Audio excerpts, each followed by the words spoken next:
राम लक्ष्मण परशुराम संवाद चौपाई नंबर 5। तुम्हें तो काल हाँक जनु लावा, बार बार मोहि लागी बोलावा।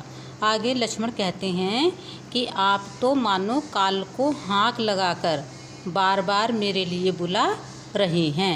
सुनत लखन के वचन कठोरा, परसु सुधारूं धरे हुन घर धोरा।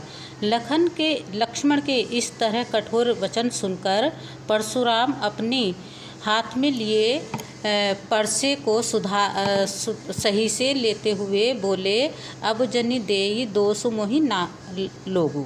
अब कोई भी मुझे दोष ना दे, कटुबाधी बालक बधु जोगु।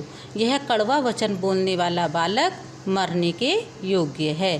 बाल बिलोकी बहुत मैं बाचा, मैं बालक समझकर इसे छोड़ रहा था।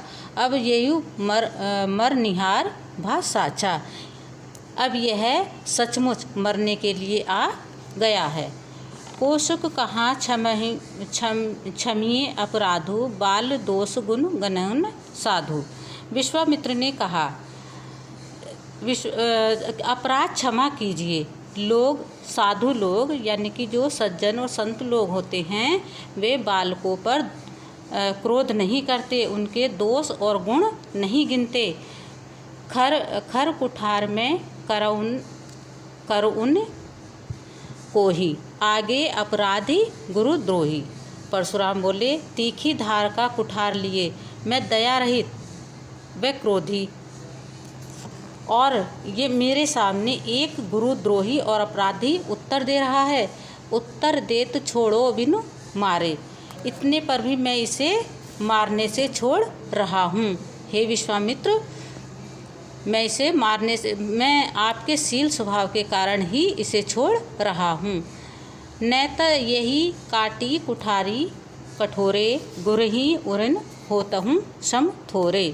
केवल तुम्हारे स्वभाव के कारण ही मैं इसे छोड़ रहा हूँ, नहीं तो मैं अपने कठोर कुहाड़ से इसे काट कर थोड़े ही परिश्रम से गुरु के ऋणी हो जाता। विश्वामित्र आगे कहते हैं, गधी सुनु। गधी सुनु कौन है? विश्वामित्र, गाधी के पुत्र विश्वामित्र को कहा गया है।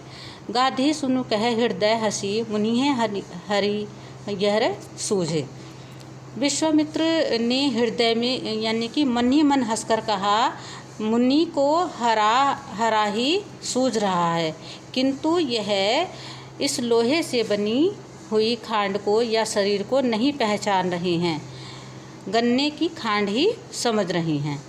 अजहु न बूझ अबूझ, अब भी बेसमझ बने हुए हैं, इनके प्रभाव को नहीं समझ रहे हैं। भाव यह है कि मुनि परशुराम और लक्ष्मण को एक साधारण क्षत्रिय बालक ही समझ रहे हैं। वे उनकी असीम शक्ति और वीरता से अपरिचित हैं, इसी कारण उन्हें तुच्छ समझने की भूल कर रहे हैं।